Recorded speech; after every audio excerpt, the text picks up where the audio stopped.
Good afternoon. My name is David Chess. I am the uh, Executive Director for Stratford Forward and Stratford Crier. With me today is Dr. Uyi Osunde, the principal, the superintendent of Stratford Public Schools since July of 2021, former Windsor High School principal, and a former UConn football star. Also with us today is Barbara Heimlich, who is the editor for the Stratford Crier, and Michael Sontag, who is the chairman of the CARES Committee and will be our primary interrogator of poor Dr. Osunde. So I'm going to pass the baton over to Dr. Osunde and Mr. Sontag, Mike, to move us along. Dr. Sunday said you wanted to make a statement before we proceeded. Yeah, no, again, thank you all for inviting me to talk about the work. You know, the work of public education is so important these days. And obviously, Stratford as a community, as a school system, holds a dear place in my heart. But I did want to just make a disclaimer statement that, you know, whatever is discussed here today truly is about, my insights, my expertise around the work. And it's purely my opinions, my comments, and my perspectives. It should not be construed as that of others, particularly the school system. So, Dr. Sunday, thank you. It's good to see you again. I've done some work with you over the years that you've been the Stratford superintendent, the last couple of years. So I have some insight into what your vision is. But I think for everybody who's going to watch this, I think it would be great to find out more about what that vision is. And since we haven't had much of a chance to see you for a while, I think this is an opportunity to talk about that vision that you had for Stratford when you came in. Because you came into Stratford after Stratford went through some turmoil. And it will be very interesting for people to hear what you have to say about how you entered and what you were thinking about your strategy. So let me ask you our first question. What is your vision for a healthy school system? And what are the critical ingredients, if you can be as specific as you can be? Yeah, it's interesting though, because of the technical expertise, I do have a very technical version of a vision for how I envision this academic enterprise kind of playing out. But what I'll do is I'll touch on some of the essential elements. You know, when I first got to Stratford, I had a chance to sit down through my entry plan with a host of people, you know, some remarkable people, some remarkable voices. And I always kind of tell folks that after the first about 90 seconds of the niceties, you know, everybody starts to unload on you some of the things that need to get fixed and get corrected. But it was good to hear those insights because I think what also came with those insights were ideas, right? And I vividly recall my first town hall meeting. And one of the key themes that came out of that conversation with community was this idea of unity, a community coming together, right? That for some time, Stratford had felt fragmented. So for me, it was really about using that as a foundation to create the space where you can bring voices from the north end and the south end of town into the same space and say, where do we want to go? And some of the key elements that emerged for me were really just a school system and a school community that's anchored on integrity and dignity. You know, ensuring that every kid and staff and family members who access our schools come there, they're respected, they feel included, they feel safe. And that was particularly hard to do during the peak of the pandemic, if you all remember that far back, right? Executive orders, people were on edge because at any moment the global dynamics could shift. So creating a space where integrity around the work is substantiated and then the dignity of people are consistently reinforced. The next level of my conceptual vision, I would say, had to do with modern facilities. you know. And I was fortunate that when I got to Stratford, we had some of the best facilities in the area, right? Vicky Soto School was, essentially still in its infancy. It was beautiful, and then Stratford High was really the standard in the area. We've got some work to do in that area, but now I need some TLC. Brian Snyder has been very supportive in that sense, but we want to make sure that our kids have some of the best spaces to learn, and our teachers have the best places to teach. Beyond that, we know that the work that's in front of us is complex, right? And we have, in my opinion, my humble and honest opinion, some of the hardest working teachers in all of the state right here in Stratford. But that's not enough. We have to be able to be positioned to put the resources in their hands to do the work and use their expertise in creative ways to really teach and deliver instruction to their kids. So these are some elements that I'm kind of just going through, and I'll tie this all together at the end.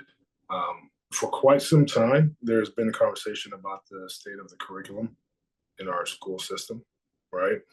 And oftentimes, the way teachers really kind of get the opportunity to dive deeply into their expertise is if they have a strong and viable curriculum, right? A curriculum that is culturally responsive, because Stratford as a community, and specifically our school system, has gone through incredible transformation in its composition, how it looks, right? So curriculum that's responsive to that, and then also curriculum that positions our kids to acquire the skills and competencies that when they leave Stratford, they're going out into the world ready to take on the world. And we're proud of the product that we're sending out into the world, whether it's college or industry. And for those of you who've been around the community for a long time, you know this, it's a community with some very, potent pride, right? And we're proud about who we were, who we are, and what we have the capacity to be. Next is strong partnerships. The whole concept of it takes a village of education work in Connecticut, that is the foundation. And organizations such as CARE, organizations and community partnerships across the way, from PAL with the police department to Sterling House to the South End Community Center, Rotary, every organization that has had a contributing hand, we need to, in a consistent and sustained manner, keep those folks involved. And then ultimately, when we talk about being proud about what we do, our product is putting out kids who are fully competent, right? And who are fully ready. So we always talk about making sure that our kids in Stratford are performing better than their peers, in Milford or Shelton or New Jersey or New York State, what have you. We want to make sure that our kids have demonstrated to us in a rigorous space that they have met the standards. And because when they do that, we have more confidence that as they step out into this unforgiving world, that they have the resiliency and fortitude to thrive and press on. You were handed a difficult situation first year you were here when we were identified as an alliance district. That was not of your doing, but you had to deal with it. How did we get there? How did we get into the alliance district? And what exactly is the alliance district? I'm going to rewind a little bit on that, Michael. Difficult situation is perhaps an understatement. I started in July, and in my first 2 weeks preceding opening the school, we had some serious challenges. We had a boiler at Second Hill Lane that blew up, right? It was a brand new boiler. There was a hurricane that weekend, so the entire basement was flooded. Luckily, we had the support of the town that came in, did some good things. Unfortunately, we had one of our nurses at Franklin Elementary School, lose her life in a tragic accident. We had a student who experienced the same thing. Those are all in the first weeks of school, So, so I walk in and I said, "Oh my goodness, what is happening?" But we have a very cohesive community. We came together to support each other through those processes. And then 5 months after I started the work, I got a phone call from the State Department of Education, oh, by the way, you guys are an underperforming school system. I'm like, wait a second, wait a second. I just started, and I said I haven't been here long enough to screw up. And so I asked those important questions, and state officials informed me that they've been monitoring things for some time, and that designation was based on pre-pandemic numbers. And and I reflected on the situation. I said, okay, well, this is an opportunity. We can either come together and find ways to design things that will allow us to improve, or we can accept the status quo. And for me, on a personal level, that was not acceptable. I had this conversation with my team, with the Board of Education at the time, Board of Education leaders, and some town officials as well. But the community was very confused about what the Alliance designation was. We realized that, we communicated, right? But it's such a technical diagnostic that it sometimes goes over the heads of people. And essentially what the Alliance District is, and the easiest way to perhaps illustrate this is to say, you look at different states and they have different ways to assess the overall functioning of their school systems. Some states in the South have like a report card, to give schools grades from A through F, and F is a failing school system. A D is a school system that's near failing. And inherently, we want to inch closer to that A rate, and for us here in Connecticut, the process that the State Department of Education uses is considered the accountability indicator system, right?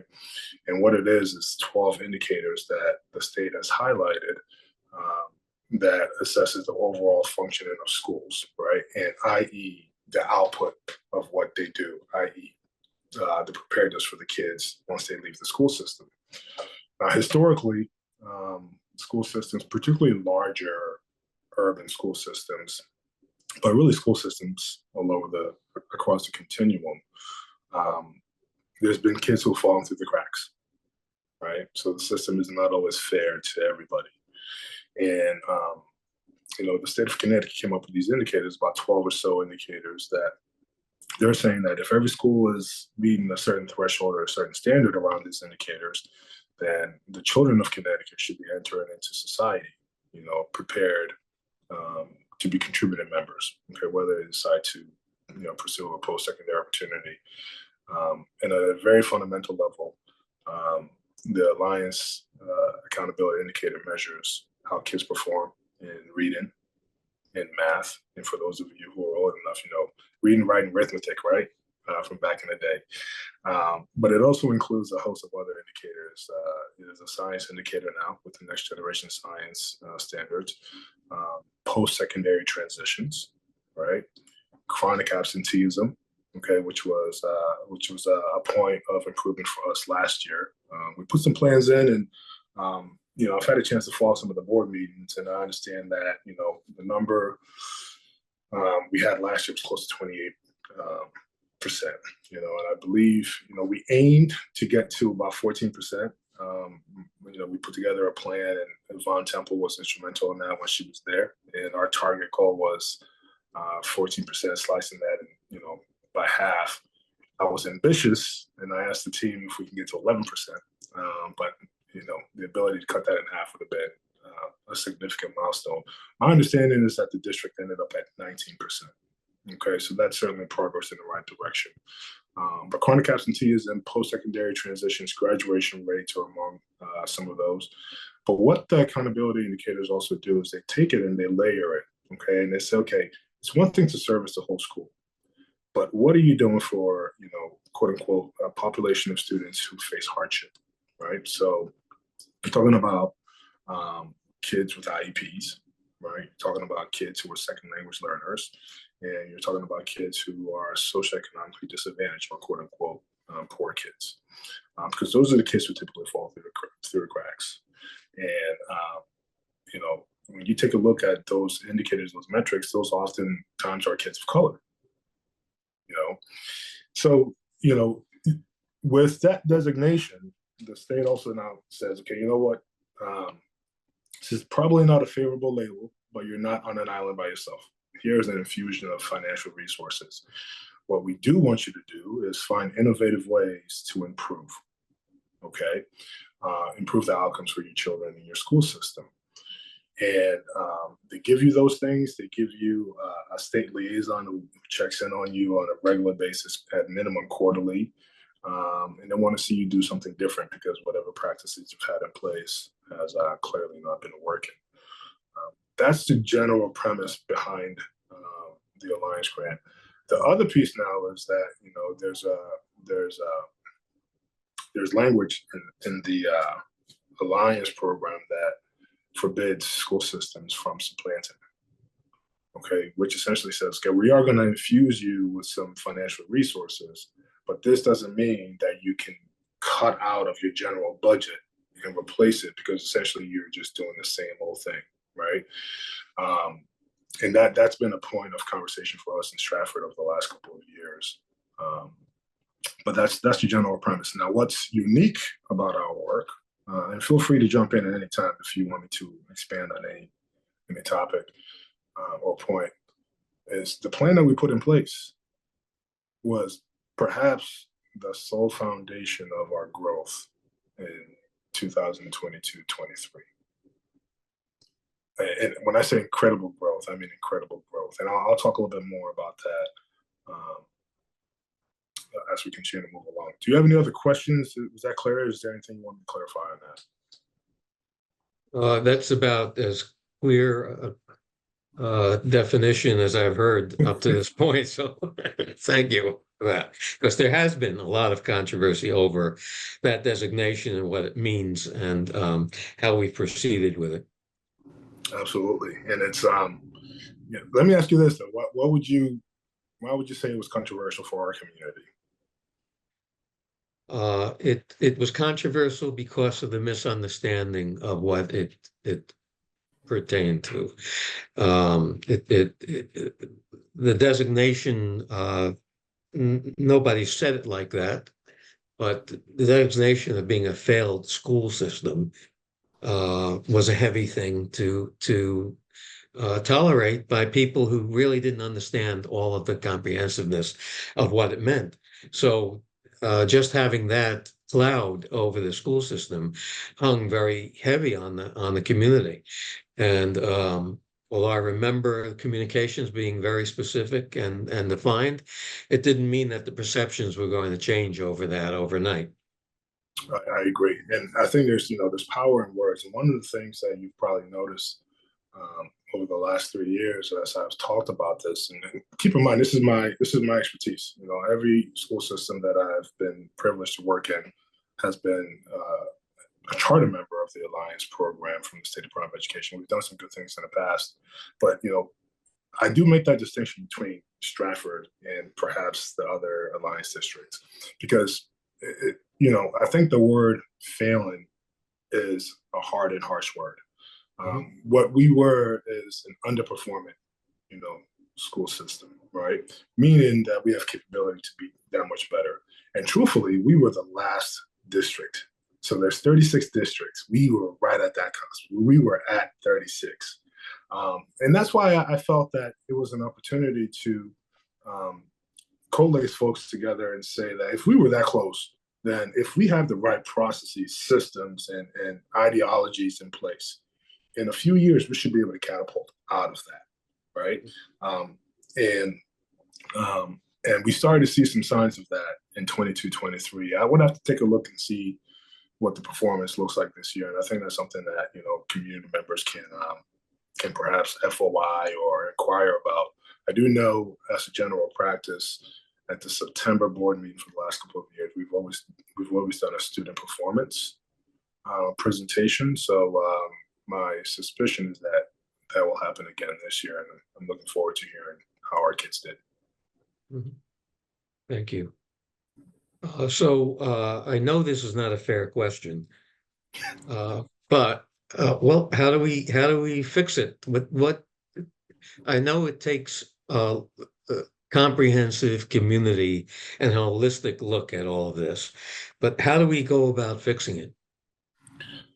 Yeah, you and I can grab a cup of coffee and spend hours. You're a long time educator. you've shared some wisdom with me. There's two sides to this. Okay. Schools are oftentimes a microcosm of the larger community. Okay. And there is massive technical work that needs to be done. And within the school system as a whole, keep in mind, we have 13 buildings, 14 buildings. You include the district office. And we have, north of 7,000 kids, like 7,400 kids, about, maybe 400 of them are in magnet schools. And roughly 1,100 or 1,200 employees. So I'll put this disclaimer out there. Fixing does not happen overnight. When you talk about transforming a school system, it could take years. When I say years, it could take a significant amount of years. Mm-hmm. I do believe we started to see movement in the right direction. And in my humble opinion, I've shared this with some folks who are close to the work in the past, my previous board chair and executive chair, and actually really the full board. And I think I've actually mentioned some things to you in the past. I didn't think it was going to take too long with the right processes and systems in place. I thought 3 to 4 years. By year 4, we would have had some things that we'd have been really proud of. As a matter of fact, the results that we saw in year 2, but in my opinion, was premature. I didn't think we were going to see those results until year 3. So you can imagine how inspired we were that the work of our teachers were really generating results. And I think that's something that they hadn't felt in a long time. I remember having a conversation at the end of the year with Mike Fiorello, the president of SEA. And I'm like, Mike, this is remarkable work. Like, this is remarkable outcomes. Like, this doesn't just happen overnight, let alone on the heels of a pandemic where so much learning loss happened.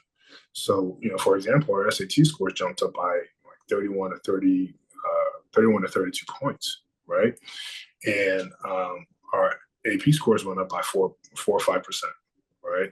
And then if you take a look at our elementary schools, about, half, it was scattered data, but about half of our elementary schools really kind of showed some really good growth in that.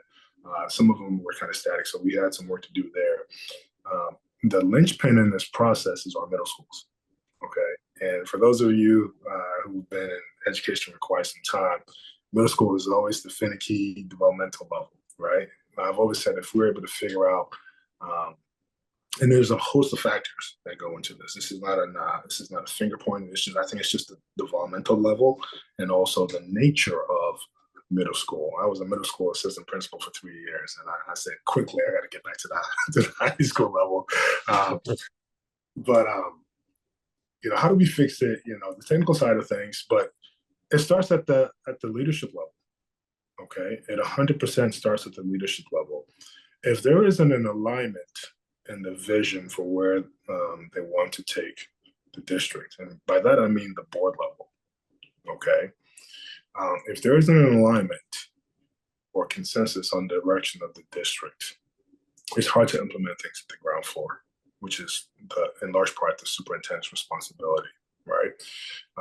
But when I say leadership level, I'm going to broaden that horizontally. I'm talking about town council and the mayor's office. If K-12 education is not recognized or identified as a priority, then it's hard to transform the school system. There's no doubt about that. And when I say identified as priority, it's not simply just making an appropriation of a budgetary amount to the Board of Education. We have to talk about it. We have to be about it. We have to move that conception as a community, because we all know that strong school systems are a good reflection of strong communities, right? So it's that piece, and then obviously at the organizational level is making sure that there are strong and well-designed systems and processes for the efficient operation of the school system. Okay, and it's an intentional and deliberate leadership behavior to make sure that behaviors and practices that don't advance us towards our goals are eliminated from the organization. And sometimes, practices like nepotism, can hinder that. right? Mm. Because it's hard, if there's a nepotistic culture, it's hard to hold people accountable, right? You can't, you can't have a tough conversation with a professional about improving the skills or doing something a certain kind of way, and then be at a barbecue, 2 days later, having small talk with a mellow light in your hand. So it's those processes, it's those structures, it's treating people fairly, and then making sure that you really kind of channel all your resources towards what you guys, by consensus, identify as your priorities. And I felt that we were doing that for a long time. And I'm hopeful that since we've established those priorities, we can continue to move in those directions. The point you made about systemic change being very difficult and the alignment that's necessary to do that for a whole system is absolutely correct. We've had some successes with individual schools, but growing that to size so a system changes, that's very, very complicated and difficult. And you started that process and then you were pulled out of that process. What were you intending? What were you intending? Where were you going to go with the system? Well, that's exactly it. It's trying to make sure that the approach that we have hits on every school, right? And I spoke a little bit earlier about some of the, I think the most complex level is the middle school level. One of the things that I think is noteworthy is, and I don't know that we talk about it enough. Okay, Stratford High School, which has in some cases been regarded as the redheaded stepchild of some of our performance outcomes, right? In 22-23, they hit across every metric. Every metric.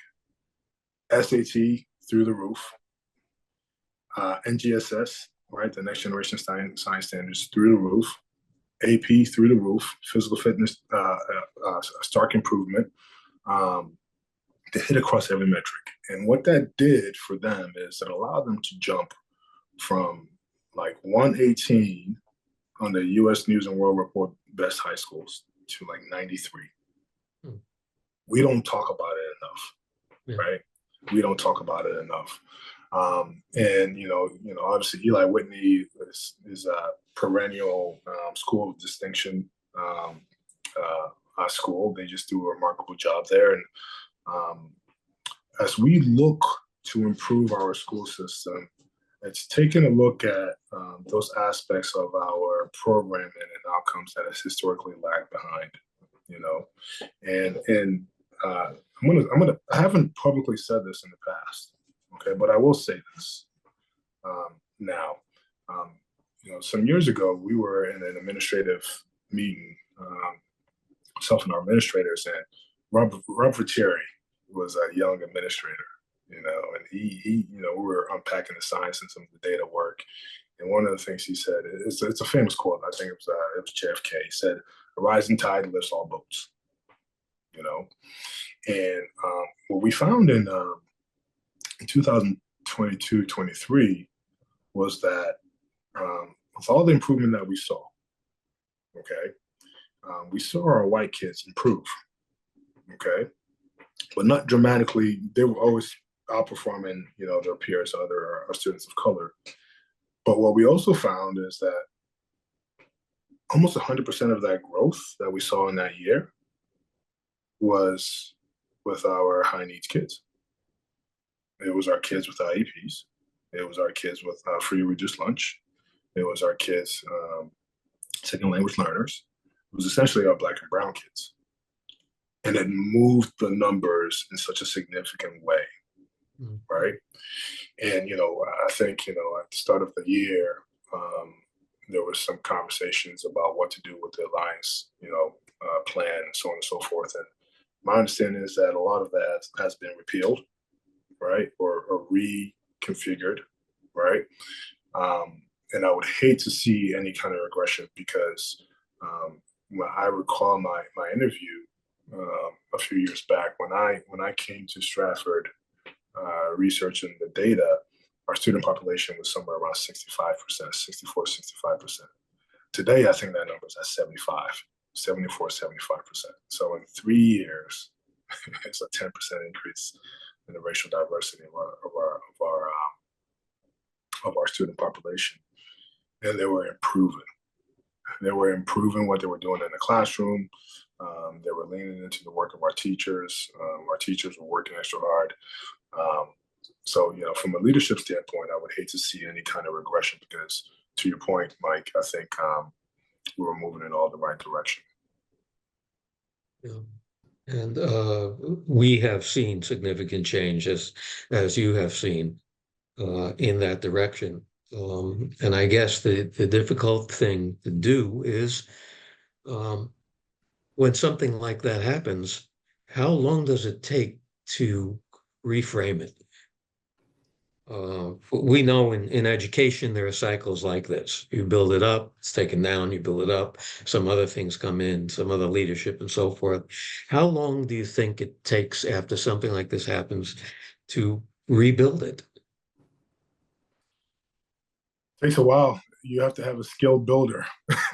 You have to have a skilled builder, right? And even then, it takes time because there's so much external and internal stressors. And to your point, there are some internal actors who are completely content with the status quo, right?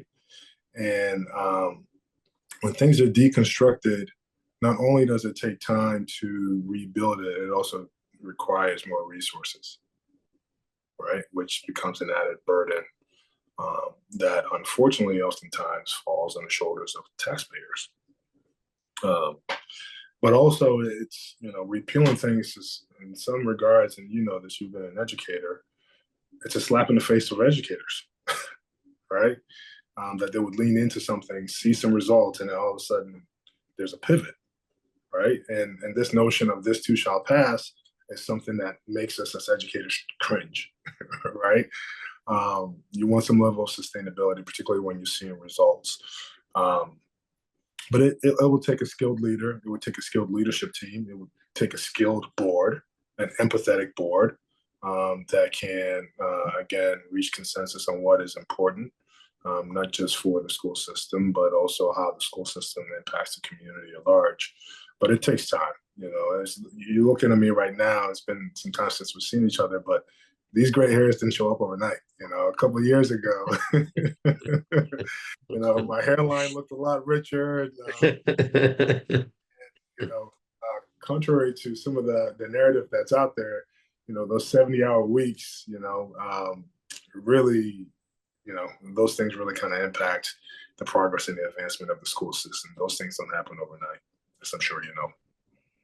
So, in credit to you, there aren't that many people that choose to stick it out because it's deep, it's muddy, systems reform is very difficult, and those who are not part of it really, when you try to explain it, glaze over. They can't really understand how difficult the situation it is.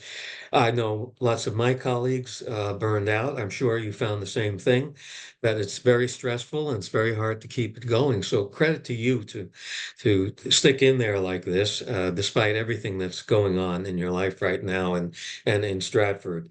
Look, we really appreciate the fact that you came on and you're voicing how you were thinking about all this. As I said before, it's really good to see you. You look like you're in good health and it looks like you're in good spirits, which is great. Do you have anything that you'd like to add to the comments you've already made? Yeah, I'll say this, it's good to be back and seeing some friendly faces and talking about the work. This is my purpose. This is what I've done, and again, I've been fortunate to do this at a couple of different communities, and really enjoy what I'm doing here in Stratford. What I've been doing in Stratford. We'll hopefully see how things play out. But I gave you a very technical response to the vision for the district earlier when we started this conversation, and simply put, I just want Stratford to be one of the more dynamic places where kids come to learn and teachers want to work. And we've seen some of those things play out based on the volume of applicants we've had, the quality and caliber of applicants that we've had, but also programming. And I felt I remember saying this distinctly at either my first or my second town hall. I said, I don't care about our neighbors. I said, I don't care about Stratford. I don't care about Millsboro. I don't care about Shelton. I don't care about Trumbull. Secretly in the back of my head, I do. All right, because that becomes standard. And I wouldn't say that publicly in the town hall meeting. But that becomes the standard. Like the level of success and reverence that people speak about when they speak about, Milford Public Schools or even Shelton, that level. I feel that Stratford belongs squarely in there, right? And if I'm being even more transparent, my aspirational goals was to try to inch. And people don't know this, but Trumbull is one of the highest performing school systems in the state. It's not too far from us, and they've done remarkable work there. I understand that community factors are different in everyone in this community, so on and so forth. And that's what I'm saying. I don't want to be them. I think our DNA in Stratford is unique, and we have to be able to celebrate that. But I felt that we can, with the right processes, systems, and dispositions and attitudes, we could inch squarely into those conversations and maybe even push the threshold of that over the years. My fear, though, is that if there isn't that consistent, optimistic, and can-do attitude,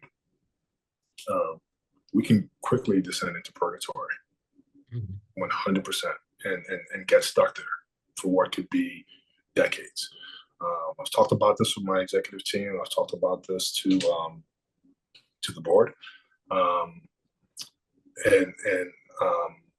but I do, in my heart of hearts, I know for a fact, because I've been in the space, we have the most resilient workforce, we have the most given workforce, and we have, again, I'm not saying this because I'm a superintendent, we have the most capable kids in the state, so it's really about putting the pieces together, linking one good day, with the next, putting processes in place. So instrumental to some of our work was the supervisor for equity, inclusion, and engagement. That position was critical.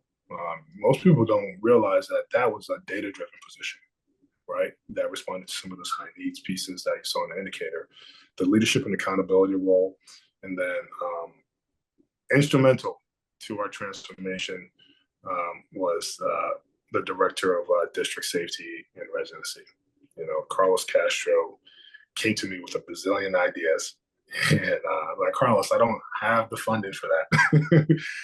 But, where we could, we would do those things. And in my opinion, it's been an incredible impact. But some of those positions no longer exist, right? So in the back of your head, as an executive, as somebody whose expertise is this, is turnaround and whole systems improvement, you worry that you might see some regression in different places. But we have good people, systems improvement is anchored on people, not things. And if people stay together and keep their eye on the North Star, which is always our kids, then I think we're going to be resilient enough. It might be a little bit more of a struggle, but it's not undoable. We all appreciate your comments. I have found that you have seeded change while you've been here, and that tends to last in people who have internalized it, and they will carry on. It might look a little different than it did, but those people that you have actually impacted, they tend to continue that process, and that's the hope, I guess, in the long run. So thank you so much, Dr. Osunde, for being with us today. It's very good to see you again, and we wish you the best. My pleasure. Hoping to see you soon and give everybody my well wishes. Will do.